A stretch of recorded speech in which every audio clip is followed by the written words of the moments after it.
नमस्कार साथियों, स्वागत है आप सभी लोगों का मेरे YouTube चैनल पर।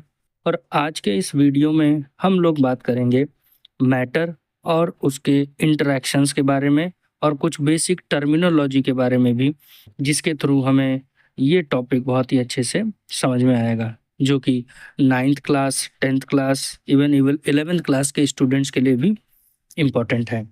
तो चलिए स्टार्ट करते हैं इस टॉपिक के बारे में।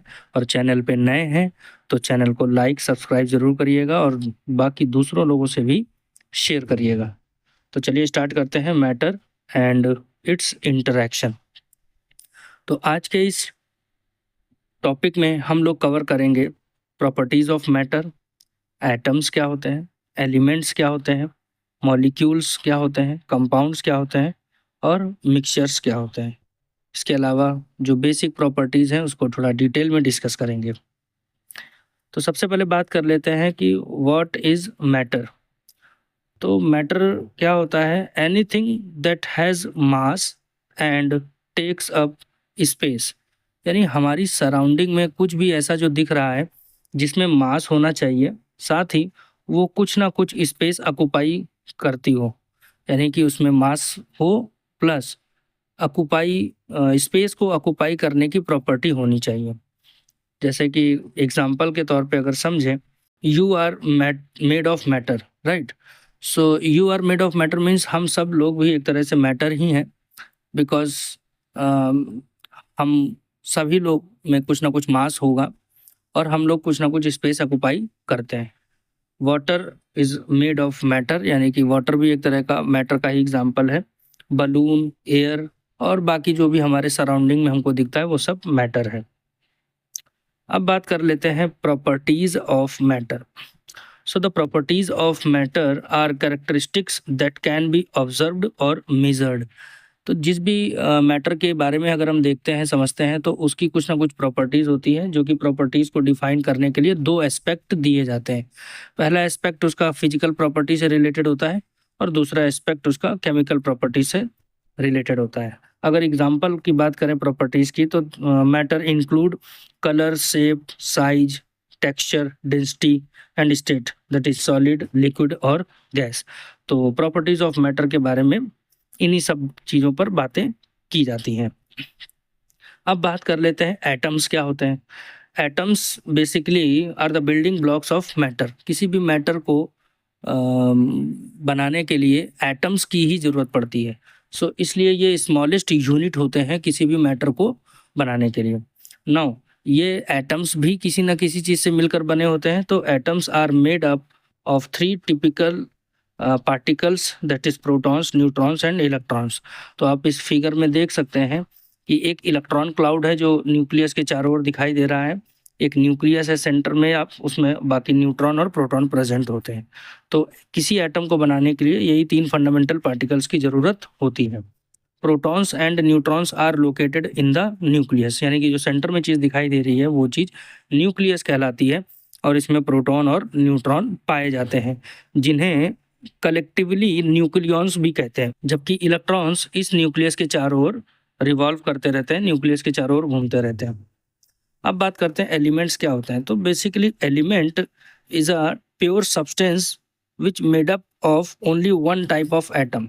यानी एलिमेंट एक ऐसी चीज़ है जिसमें एक ही तरह का एटम पाया जाएगा। सपोज करिए कि मैग्नीशियम एलिमेंट है तो उसमें मैग्नीशियम के ही एटम होंगे, ना कि सोडियम या आयरन के या कार्बन के। और पीरियोडिक टेबल में 100 से ज़्यादा एलिमेंट नोन है। अराउंड 118 एलिमेंट्स जो हैं टोटल अब तक नोन है, जो कि पीरियोडिक टेबल में पाए जाते हैं और उनकी खुद की एक यूनिक प्रॉपर्टी होती है और उसी प्रॉपर्टीज़ के बिहाफ पे उन्हें अरेंज किया गया है पीरियोडिक टेबल में। अब बात करते हैं मॉलिक्यूल्स की। तो molecules is a group of 2 और मोर atoms held together by chemical bonds. यानी कि जब हम 2 या 2 से ज़्यादा एटम को अगर हम मिक्स करें या उनको रिएक्ट कराने की कोशिश करें तो उनके बीच में एक केमिकल बॉन्ड बनता है, जिसके थ्रू एक एटम से जब वो 2 या 3 एटम आपस में जुड़ते हैं तो उसके कंबाइंड फॉर्म को ही हम एक तरह से मॉलिक्यूल का नाम दे देते हैं। जैसे कि हाइड्रोजन और हाइड्रोजन 2 एटम अगर मिल जाएं तो H2 गैस बना लेंगे। वैसे ये डायरेक्ट केमिकल प्रोसेस नहीं है, बट इसको एग्जाम्पल के समझने के लिए हमको ये समझना है कि हाइड्रोजन गैस किससे बनी होगी, 2 हाइड्रोजन के एटम से।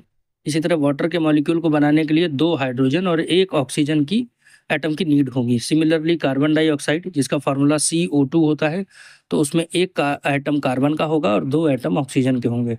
तो जब 2 या 2 से ज़्यादा एटम आपस में मिलते हैं तो कहीं न कहीं मॉलिक्यूल का फॉर्मेशन होता है।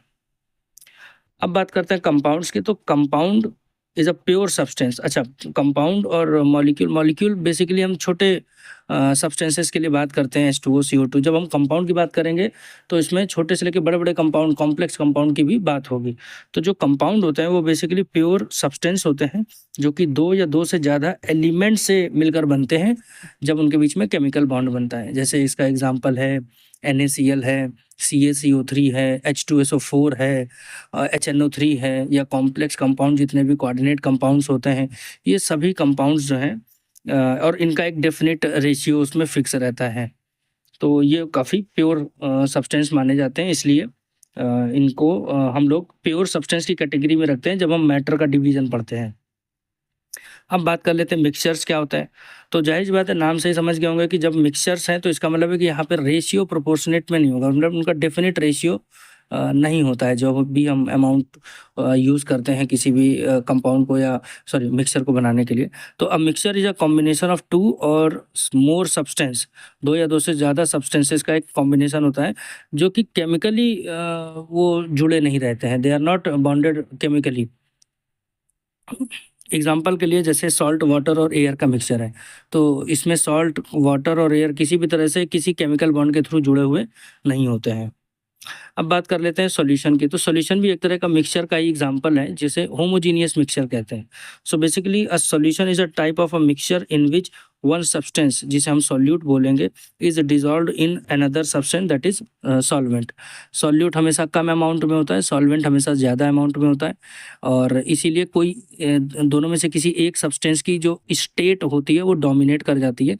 सपोज करिए कि सॉल्ट और वाटर लिया है, तो सॉल्ट थोड़ा-सा अमाउंट में लिया है, वाटर मान लीजिए 1 गिलास ले लिया है, तो ज़ाहिर-सी बात है जिसकी अमाउंट ज़्यादा होगी वो सॉल्वेंट होगा, जिसका अमाउंट कम होगा वो सॉल्यूट, और अल्टीमेटली वाटर में सॉल्ट डिसॉल्व हो जाएगा, तो सिर्फ़ आपको वाटर ही दिखाई देगा, और इस वजह से उस ओवरऑल सॉल्यूशन की स्टेट भी लिक्विड कहलाएगी। एंड इस तरह के सॉल्यूशन को होमोजेनियस सॉल्यूशन कहते हैं, क्योंकि हम उसमें उसके कंपोनेंट्स को आइडेंटिफ़ाई नहीं कर सकते, बिकॉज़ सॉल्ट उसमें पूरी तरीके से डिसॉल्व हो चुका है और हमें एक क्रिस्टल क्लियर सॉल्यूशन दिखाई दे रहा है। एग्ज़ाम्पल के लिए अगर हम समझे तो शुगर को भी ऐड कर सकते हैं वाटर में, या सॉल्ट को ऐड कर सकते हैं वाटर में। अब बात कर लेते हैं कोलॉइड्स। कोलॉइड्स एक बहुत ही स्पेशल टाइप का टर्म है। ये भी एक तरह के सब्सटेंसेस होते हैं जिनको डिवाइड किया गया, या इनका जो स्टडी है हम उन पार्टिकल के साइज़ के बेसिस पे करते हैं। तो कोलॉइड्स का जो जनरल पार्टिकल साइज़ होता है वो 1 नैनोमीटर से लेके 1000 नैनोमीटर के बीच में होता है, और ये भी एक तरह के मिक्सचर होते हैं जहाँ पे स्मॉल पार्टिकल्स जो होते हैं, where small particles of one substance are evenly dispersed. Evenly dispersed का मतलब चारों तरफ से इस तरह से फैल जाते हैं, डिस्ट्रीब्यूट हो जाते हैं थ्रू आउट अनदर सब्सटेंस, किसी दूसरे सब्सटेंस के साथ। तो कुछ एग्जांपल हैं, जैसे मिल्क है, मिल्क में ऑयल और वाटर के पार्टिकल डिस्पर्स्ड रहते हैं। सिमिलरली फॉग है या स्मोक है। अच्छा, कोलॉइड्स की एक बहुत इंपॉर्टेंट प्रॉपर्टी होती है कि जब ये साइज़ के बेसिस पे इनको डिस्टिंग्विश किया जाता है या डिफाइन किया जाता है, तो कोलॉइड्स की कुछ प्रॉपर्टी है, जैसे वो लाइट को स्कैटर्ड कर सकते हैं। तो लाइट को स्कैटर्ड करने का मतलब है कि जब हम कोलॉइड के सॉल्यूशन में अगर हम टॉर्च को या लाइट को पास कराएँ, तो वो लाइट को चारों तरफ बिखेर देते हैं, स्कैटरिंग कर देते हैं उसकी। यानी उस लाइट को, जैसे ट्रू सॉल्यूशन होगा तो लाइट को सीधे जाने देगा, अलाउ करेगा जाने के लिए सीधे स्ट्रेट पाथ में। लेकिन अगर कोलॉइडल सॉल्यूशन है तो वो लाइट के रास्ते को, लाइट को उस पूरे रीजन में डिस्ट्रीब्यूट कर देगा या स्कैटर्ड कर देता है। तो इसे टिंडल इफ़ेक्ट के नाम से भी जाना जाता है। अब बात कर लेते हैं सस्पेंशन की। तो देखिए, सस्पेंशन में जनरली जो सॉल्यूशन एक तरह का मिक्सचर होता है ये भी, और इसमें पार्टिकल का साइज़ काफ़ी बड़ा होता है, और सस्पेंशन का मतलब ये होता है कि उसमें काफ़ी बड़ा पार्टिकल साइज़ होने की वजह से ज़्यादातर इनके सॉल्यूशन में आप देखेंगे कि जो पार्टिकल होता है वो सेटल डाउन हो जाता है, नीचे बैठ जाता है, जैसे प्रेसिपिटेट का बन जाना। तो suspensions are a type of mixture in which a solid particles are evenly dispersed throughout a liquid. Suspension tend to settle over time, यानी थोड़े समय के बाद क्या होता है वो सेटल डाउन हो जाते हैं और सॉलिड पार्टिकल नीचे बैठ जाते हैं। जिसमें आप देखेंगे कि मिल्क का एक एग्जांपल है जो कि एक सस्पेंशन मिक्सचर है। और इसके अलावा कई सारे जैसे वाटर में प्रोटीन को डिज़ोल्व करेंगे तो देखिएगा पूरी तरीके से प्रोटीन डिज़ोल्व नहीं होती, तो वो नीचे सेटल डाउन हो जाती है। तो ये बात रही सस्पेंशन के बारे में। अब बात कर लेते हैं कि हमको ये टॉपिक जान के क्या हासिल होगा या हमको उससे क्या बेनिफिट मिलेगा। तो सबसे पहली चीज़ यही है कि आपको मैटर और उससे रिलेटेड जितने भी टर्मिनोलॉजी है, उसके लिए आपकी एक अंडरस्टैंडिंग जो है ना वो बढ़ जाएगी अच्छे से। और जैसा कि इसमें आप फिगर में भी देख सकते हैं कि कंक्लूज़न के बाद आप एटलीस्ट डेफिनिशन ऑफ मैटर को समझ जाएँगे और उसको डिफ़ाइन कर पाएँगे। और ये सब आप इस पिक्चर में जो आपको ये दिख रहा है, ये सब आपके लिए होमवर्क है और आप इनके क्वेश्चन के आंसर दे पाएँगे कि नहीं, कि जैसे मैटर को डिफ़ाइन कर पाएँगे कि नहीं? और किसी भी मॉलिक्यूल और कंपाउंड में क्या डिफ़रेंस होता है? न्यूक्लियस किसका बना होता है और उसके कौन-कौन से पार्टिकल्स होते हैं, उसमें पाए जाते हैं? कौन-सी चीज़ जो उसके बाहर पाई जाती है? और कितने टाइप के एटम्स पाए जाते हैं एलिमेंट के अंदर? एक ही तरह का होता है या एक से ज़्यादा भी हो सकते हैं? तो ये कुछ क्वेश्चन्स हैं जिसके आंसर आप इस वीडियो को देखने के बाद दे सकते हैं। So thank you so much for watching and listening this video and इसी तरह से पढ़ते रहिए आगे। Thank you so much and keep watching my YouTube channel also and subscribe it. Thank you so much.